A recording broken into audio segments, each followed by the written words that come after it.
የሐዋርያት ሥራ ምዕራፍ 18 በጌታ በኢየሱስ ስም አነበዋለሁ።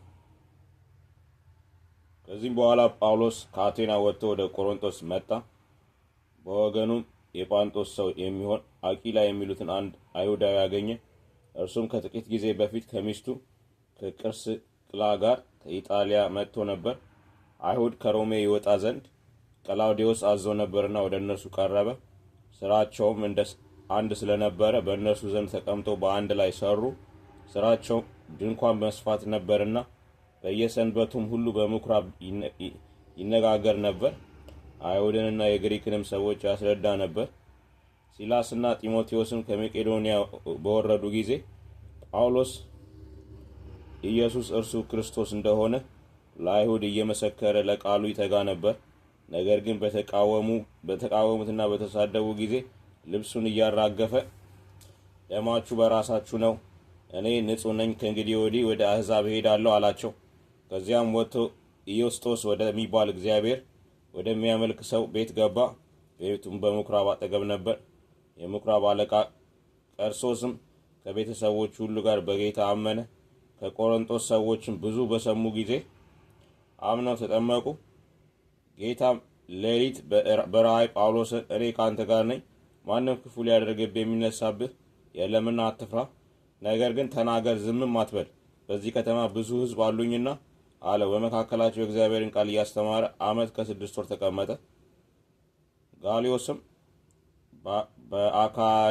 በአካይያ አገረ ገዥ በነበረ ጊዜ አይሁድ በአንድ ልብ ሆነው በጳውሎስ ላይ ተነሱ። ወደ ፍርድ ወንበርም አምጥተው ይህ ሕግን ተቃውሞ እግዚአብሔርን ያመልኩት ዘንድ ሰዎችን ያባብላል አሉ። ጳውሎስም አፉን ሊከፍት ባሰበ ጊዜ ጋልዮስ አይሁድ አመፅ ወይም ክፉ በደል በሆነ እንድትታገሳችሁ በተገባኝ ስለ ቃልና ስለ ስሞች ስለ ሕጋችሁም የምትከራከሩ ከሆነ ግን ራሳችሁን ተጠንቀቁ፣ እኔ በዚህ ነገር ፈራጅ እሆን ዘንድ አልፈቅድምና አላቸው። ከፍርድም ወንበር ፊት አስወጣቸው። የግሪክ ሰዎችም ሁሉ የምኩራብ አለቃ ሶስቴንስን ይዘው በወንበሩ ፊት መቱት። በእነዚህም ነገሮች ጋልዮስ ግድ የለውም ነበር። ከዚህ በኋላ ጳውሎስ እጅግ ቀን ተቀምጦ ወንድሞቹን ተሰናብቶ በመርከብ ወደ ሶርያ ሄደ። ስለትም ነበረበትና ራሱን በክንክራኦስ ተላጨ። ድርስቅላና አቂላም ከእርሱ ጋር ነበሩ። ወደ ኤፌሶን በደረሱ ጊዜ እነዚህን ከዚያም ተዋቸው። ራሱ ግን ወደ ምኩራብ ገብቶ ከአይሁድ ጋር ይነጋገር ነበር። እነርሱም ብዙ ጊዜ እንዲቀመጥላቸው ሲለምኑት እሺ አላለም። ነገር ግን ሲሰናበታቸው የሚመጣውን በዓል በኢየሩሳሌም አደርግ ዘንድ ይገባኛል፣ እግዚአብሔር ቢፈቅድ ግን ወደ እናንተ ደግሞ እመለሳለሁ አላቸው። ከኤፌሶንም በመርከብ ተነሳ። ወደ ቄሳርም በደረሰ ጊዜ ወጥቶ ለቤተ ክርስቲያን ሰላምታ ከሰጠ በኋላ ወደ አንጾኪያ ወረደ። ጥቂት ቀንም ቆይቶ ወጣ። ደቀ መዛሙርቱንም ሁሉ እያጸና በገላትያ አገርና በፍርግያ በተራ አለፈ።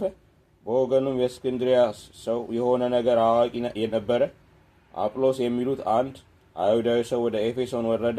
እርሱም በመጽሐፍት እውቀት የበረታ ነበረ። እርሱ የጌታን መንገድ የተማረ ነበር። ዮሐንስንም ጥምቀት ብቻ አውቆ በመንፈስ ሲቃጠል ስለ ኢየሱስ ይናገርና በትክክል ያስተምር ነበር። እርሱም በምኩራብ ገልጦ ይናገር ጀመር። ጵርስቅልና አቂላም በሰሙት ጊዜ ወስደው የእግዚአብሔርን መንገድ ከፊት ይልቅ በትክክል ገለጡለት።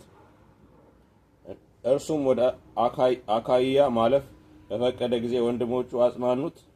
ይቀበሉትም ዘንድ ወደ ደቀ መዛሙርት ዛፈለት።